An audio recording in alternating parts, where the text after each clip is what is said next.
Hey guys, and welcome back to Smite Tactics. My name is Jaggerus, and today I have a budget competitive deck for you guys. So a budget deck is basically a deck where I've made sure we don't have any legendary cards in it, and I've tried to limit the number of epic cards or purple cards in it, such that, you know, it's fairly affordable. You know, more expensive than a beginner deck, cheaper than a competitive deck, basically. And that is this budget Chinese deck we have here. So this deck is kind of like a early to mid game kind of unit deck, minion deck, I suppose. And the way it works is basically you want to get your units out, your kind of 3-4 cost units, and start to, you know, deal damage to your opponent and put pressure on them. So we have, you know, items, which if you watched my beginner Chinese video, you'll understand the reason we want lots of items is because it synergizes with this command keyword, basically. So command, what happens is the effect on the card happens every time you use an item. So deal 1 damage to a random enemy every time you use an item. If you have Imperial Archer out, Imperial Soldier gets +1 movement and +1 attack. So we have Blink, which is just generally useful for moving your units around the board or getting the enemy away from you. You know, moving their taunt units, for example, if they happen to be in a particularly awkward position, or moving away from taunt. Then we have 1 Fist of the Gods. A stun is just useful in general, especially against range units as it stops them from retaliating. We have 2 Sunders for clear. We have 1 charge for if the game kind of goes on a bit. You know, like I said, this is an early to mid game deck. So charge is useful if it gets to kind of the mid to late game. You can summon a unit and then put charge on it.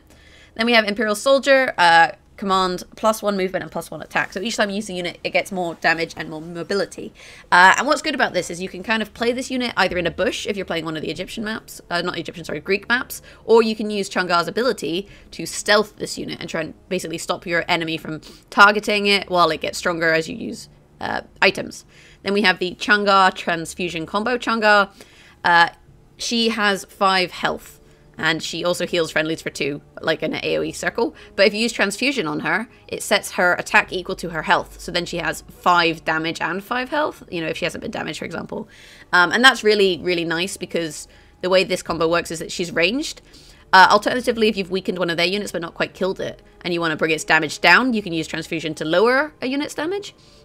And this combo also works quite nicely with the Stone of Gaia, which we have 1 of in the deck. Because if you double a unit's health, you can then also, you know, improve its damage. Then we have the Imperial Archer, which is a 2/3 unit that deals 1 damage to a random enemy every time you use an item. So this kind of works with Sunder as a bit of clear. We have 1 projection, which allows you to deal a unit's attack as direct damage to a non-leader enemy. So if you had Chang'e with 5 damage, you could use projection to deal 5 damage to a single unit. We have Oogway, who is a 4/3, but every turn at the start of each of your turns, he gains 1 health and 1 damage. So this is a target, like, to force your enemies to focus down this target. Whilst also he improves each turn, and he's also quite nice for Stone of Gaia because you could Stone of Gaia him up. You know, if he's gained health and not been targeted, you could put him like 8 damage for 8 health, for example. It's pretty nice. And then we have the Stone Guardian, which is a 3/3 ranged unit, but every turn it gains 1 range. And if you outrange your opponent, they won't retaliate and hit you. So this is quite good for clearing the board and kind of hiding in a corner. Anyway, without further ado, I'm going to jump into a game and show you guys the deck in action. Okay, so as you can see, we have got an Odin, and typically they play quite, you know, aggressive early on. I think what we're going to do here is mulligan the Blink, but we'll keep the Soldier and the Archer as these are nice kind of early game options. It's better in Chinese to go second because the Mana Potion counts as an item, but we can't always get what we want. We will summon up an Imperial Soldier back here, and the reason we're doing that is because, you know, the more turns that he survives, you know, the more items we'll get to play and the more damage we'll be able to do. We're going to move forward. Are we going to move forward? The problem with moving forward is he can then hit me and often, you know, Norse's rush. So I actually think for this turn we're not going to move forward, though it is good to stand here, because by standing here he then can't target this Imperial Soldier very easily. But, you know, saying that, we can always stand there on the next turn. So we'll just leave it at that for now and see what our opponent has up his sleeve. Probably some minions. The only problem with not approaching Odin is often they then summon minions at the back, which they themselves are hard to deal with, which can be quite annoying. We've got a lot of units at the moment. We're going to move forward and we'll summon our Imperial Archer here, basically. And the reason we've done that is then he can't directly target it unless he summons things in these spots. We'll also move our what is this? The Imperial Soldier over here. Basically, he's going to be getting mobility, so we want to keep him kind of out of the range of fire. Because the more items we play, the more mobility he has. We'll also attack Odin, from range, just get that damage out, and then we'll end our turn.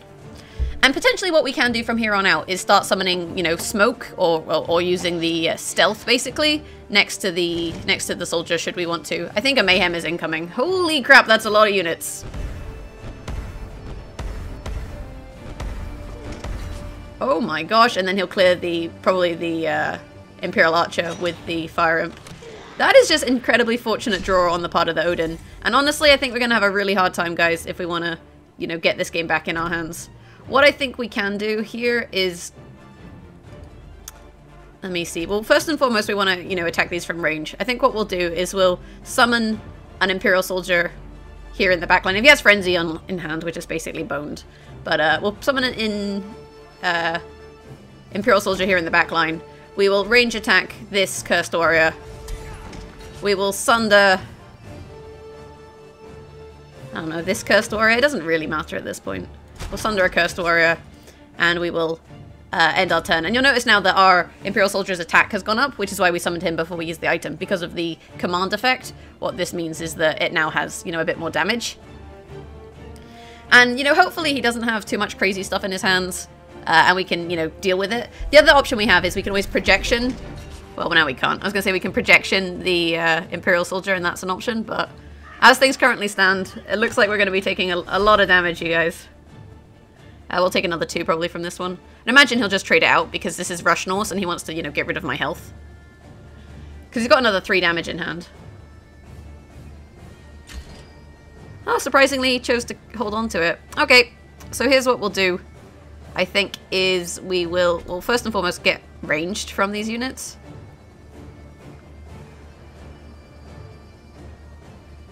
And we will range attack this Cursed Warrior. So he is dead. We'll summon up our Stone Guardian, which will continue to get more range as the turn goes on. And basically we're just stalling here. And then we're going to stun... Do we stun Odin or the minion? For now I think we stun the minion because he has got more attack, basically. And that seems like a better option, basically. And then we'll end our turn. I mean, the good news is he doesn't have very many cards in hand. So, you know, he's likely to be in a position where he can't summon too much. Holy crap, he's also got Ymir. This is a tough one, you guys. This is definitely a toughie. What we're going to do, I think, is summon Chang'e, because we can use her to heal ourselves. Nah, yeah, so we'll move across 1. We'll summon Chang'e. We'll move our range unit across 1. Wait, 1, 2, 3... Ah, bollocks! I misplayed! Because now I can't hit this with my leader. Oh, well. We'll hit Ymir. We will projection the Ymir. And, yeah, the misplay there was that I moved this out of range of the, this little curse dude, but it doesn't matter. And we'll end our turn. At least now we can use the Chang'e to heal ourselves, which is good. So this is a nice option. And he hasn't actually realized that he can move... He could have moved his Odin and put his Cursed Warrior in the position of the Odin. Like, the Cursed Warrior didn't have to go there. And that was probably a misplay on his part, because what it means is we don't take that 2 damage this turn, and we can just range it down. And it's starting to now get to the point where, you know, we may start to, you know, have better cards in hand than our opponents. And we can use the Chang'e, like I said, to heal ourselves, which is nice. And keep control of the board. Okay, so we got the Sunder online. First thing what we're going to do is... We can move everything. How far? We can move her to there. I think we have to use the Sunder to get board control, basically. We'll move our ranged minion to here and attack the Fenrir from range. We'll move what is she called? Nuwa to here and attack the Fenrir. We'll move our Chang'e to here and use her ability to heal myself. And then we will Sunder the Cursed Warrior. So I think we still have the game in hand now because we've got these units out. And if we draw a Transfusion, you know, that Chang'e is becoming a 5/5. So now we'll end our turn. I mean, the good news is, like I say, we have these minions out. And, you know, he's going to have a hard time killing us. He's got 3 minions out, and we can only currently clear 2. But depending on how we draw, this should still be okay. Okay, we got an Oogway. That's not too bad. So what we'll do is use the range unit to take out the Elder Harpy.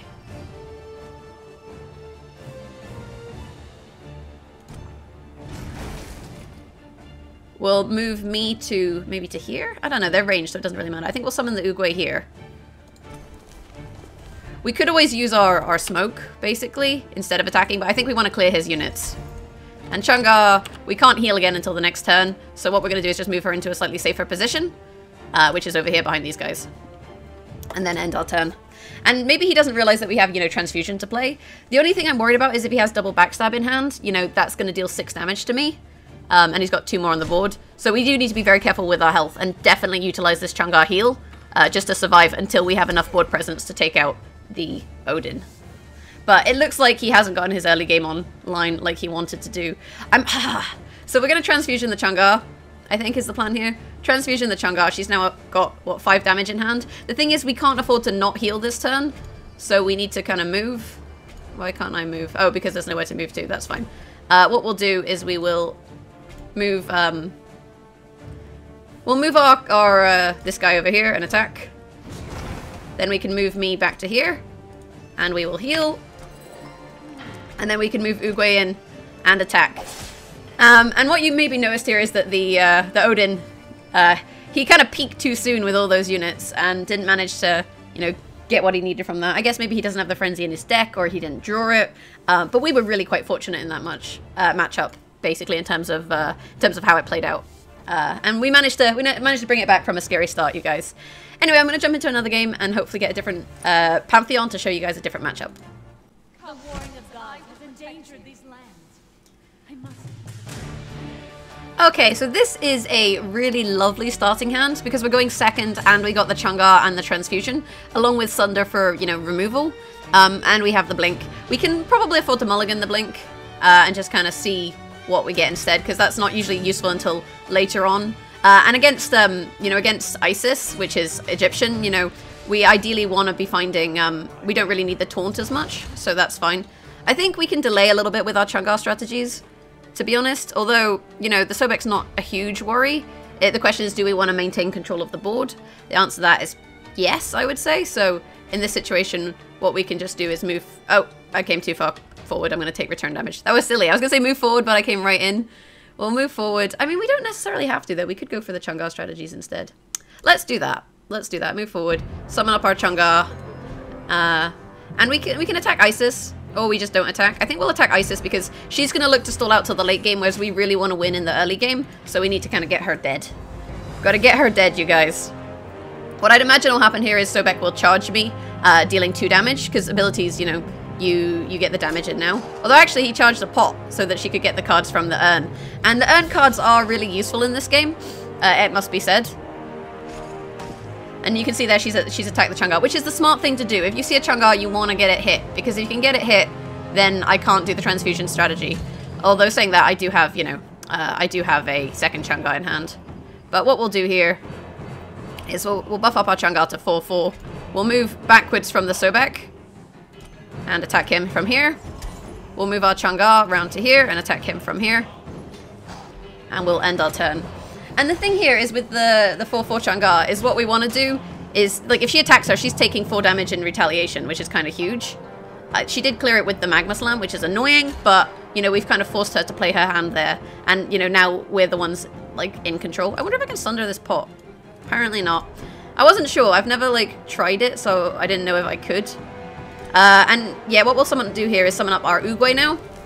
And she's probably going to try and clear a lot of our units, but having the charge in hand means that we can maybe get the damage in before she can do that.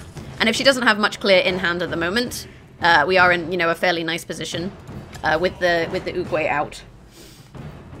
If not, you know, if we get a command unit, we have a lot of items in hand as well, so we can start to play the command effects, which is nice. She's probably going to look to spawn a Bastet, I would imagine. Oh, she's got a Neath instead. Okay. So the good news is we can actually blink the Neath next to our Oogway. But actually what we're going to do, I think, let me have a wee think about this. We've got 5 mana, right? So if we summon an Imperial Archer,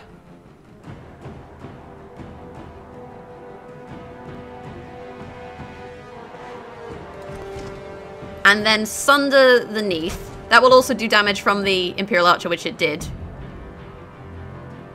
Then we can blink the Neath to here. Unfortunately, the Archer didn't hit the Neath, it hit the other unit. So what we'll do here is we'll trade into the Neath and we'll just take the 4 damage.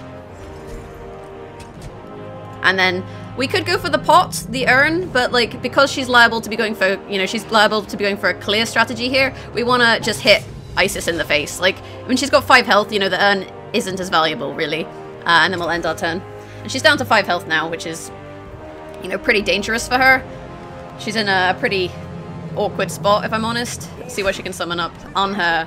And Anher's not going to cut it there, even maybe with the charge. You know, he'll clear the Oogway, yes, but we've still got the Imperial Archer on board to play. And we can actually Chang'e charge, which will then cause the Imperial Archer to deal damage, which is quite nice. Alternatively, we can Stone Guardian charge, which is also a nice option, because if we Stone Guardian charge, it actually gives him an extra range, which I'll try and show you guys here. So what we're going to do is we'll move our Archer out the way. If we move me back 1, and then summon the Stone Guardian, and then give him charge, that increases his range. Which means he should actually, I would have thought he'd be able to hit on her from distance, but it seems not. In which case what we'll do is we'll trade our Imperial Archer. Oh, we don't have range for that. 1, 2, 3, 4. I would have thought he'd have range from here, but apparently not. That's annoying. It means we lose our Archer, and we'll hit you in the face. And we'll hit her in the face. Oh, I'm not in position to hit her in the face. I guess that didn't work the way I thought it would, because I did think the... Oh, he's Colossal, he's not Command. That was me misplaying. I thought he was Colossal. We should have played that slightly differently, basically, with the positioning of our units. He gets range every turn. He doesn't get range... he doesn't just get range, basically. Transfusion would be really nice here. So we're going to have to basically try and kill our Isis as quickly as we can, because she's gonna be unfortunately she's gonna be healing with the Geb, but it doesn't look like we have that option. So what we'll do is Stone of Gaia Chang'e, which means if we do get Transfusion, we're in a really nice spot, and we'll take out the Sobek with the Archer, and then, you know, let her have the Geb. I think if we can get a Transfusion, you know, that'll basically win us the game with our 10 health Chang'e.